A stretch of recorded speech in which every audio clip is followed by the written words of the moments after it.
Unahin na po muna natin ang isang road rage incident sa lungsod ng Maynila. Doktor po ang biktima. Ang suspect mukhang nakainom ayon sa kapatid ng biktima. Balitang hatid ni Jomar Presto, exclusive.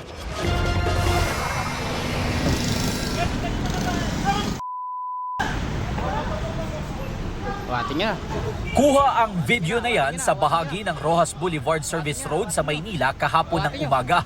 Kitang-kita ang ginawang pananakit ng isang lalaki sa isa pang lalaki na isang internal medicine doctor.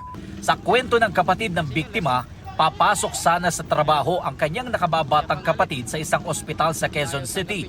Medyo traffic daw noon nang biglang mabunggo ng sospek ang likurang bahagi ng sasakyan ng biktima. Nagbigay ng 1,000 piso para sa danyos. Siyempre yung kapatid ko ay hindi talaga pumayag dahil medyo malaki yung damage. Kaya ito parang nag-start na nagwala, tsaka ayaw magpatawag ng pulis.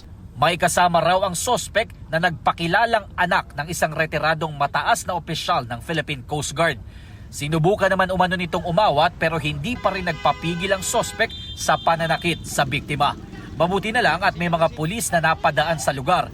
Nahuli ang sospek at dinala sa Ermita Police Station. Sinampahan na siya ng reklamong physical injury. Sabi naman ng kapatid ng biktima, amoy alak ang sospek nang sinubukan niyang kausapin. Hindi pa ito kinukumpirma sa ngayon ng mga otoridad. Pati ako gustong sapakin. Sinusubukan pa namin hinga ng pahayag ang Ermita Police Station kaugnay sa nangyari. Gayun din ang sospek na hawak ngayon ng pulisya. Jomer Apresto nagbabalita para sa GMA Integrated News. Update po tayo sa balitang yan. Inamin sa mga pulis ng lalaking nanakit sa isang doktor habang nasa kalsada sa Maynila na nakainom siya. Unang sinabi ng kapatid ng biktima na amoy alak ang nakaaway ng kapatid ng tangkain niyang kausapin. Ayon sa pulisya, hinihintay nila ang resulta ng blood alcohol content test mula sa PNP Crime Lab. Kung magpositibo, madadagdagan pa ang reklamong kakaharapin ng lalaki. Nakatakda rin daw nila isang guni sa Land Transportation Office ang insidente. Nananatili ngayon ang suspect sa kustudiya ng Ermita Police Station. Tumanggi siyang magbigay ng pahayag.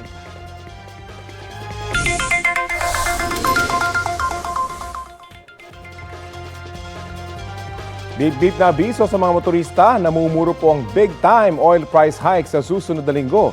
Sa projection ng Oil Industry Management Bureau ng Department of Energy, batay sa 4-day trading, 2 pesos and 30 centavos hanggang 2 pesos and 60 centavos ang taas presyo sa kada litro ng diesel. 1 peso and 35 centavos hanggang 1 peso and 60 centavos naman sa gasolina, habang 2 pesos and 30 centavos hanggang 2 pesos and 50 centavos sa presyo ng kerosene. Epekto raw yan ng bagong sanctions ng Amerika at United Kingdom sa Russian oil na nakaapekto sa dami ng kanilang exports.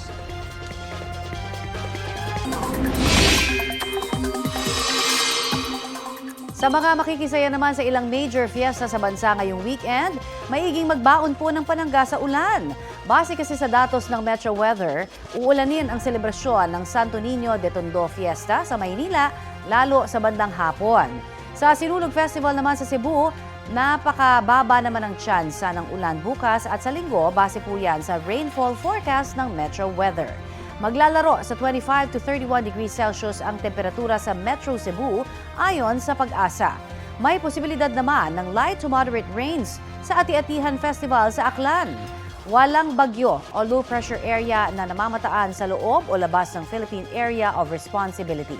Ang sabi po ng Pag-asa, shear line at hanging amihan muli ang nakakaapekto sa bansa. Ngayong Biyernes na itala ang 14.4 degrees Celsius na minimum temperature sa Baguio City, 18 degrees Celsius sa Malaybalay, Bukidnon, habang 22.6 degrees Celsius sa Quezon City.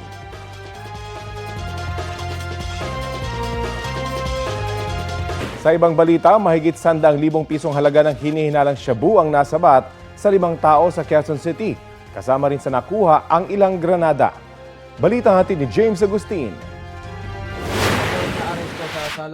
Paglabag ng Section 11. Walang kawalang 5 drug suspect sa bypass operation ng pulisya sa Barangay Bahay Toro, Quezon City. Target ng operasyon ang 37 anyos na lalaki na nagbebenta umano ng shabu. Naabutan na bumibili ng droga sa kanyang isang babae at 3 lalaki. Nakuha sa mga suspect ang 20 gramo ng shabu. na nagkakahalaga ng 136,000 pesos. Ang subject ng operasyon, nakuha ng pa ng 2 granada sa kanyang sling bag. Ang area of operation ng ating suspect ay sa Barangay Bahay Toro. At ang karaniwang mga parokyano niya dito ay mga karatigpok din lang doon sa area nila.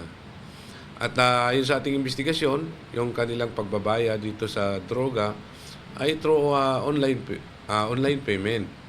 At pero kailangan nila pumunta doon sa bahay nating target para kunin yung illegal na droga.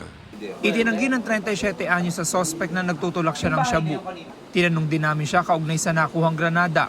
Hindi po kami nagbibinta, sir. Pero may nakuha ba droga sa inyo? Wala po. Sa sarili namin po, wala po. Yung exclusive grenade po, may nakuha sa amin po. Hindi po yun sa amin, sa amo ko po yun. Iniwan sa akin po. Emosyonal naman ng babaeng suspect nang tanungin kung bumibili siya ng iligal na droga. Hindi ako sinungaling po.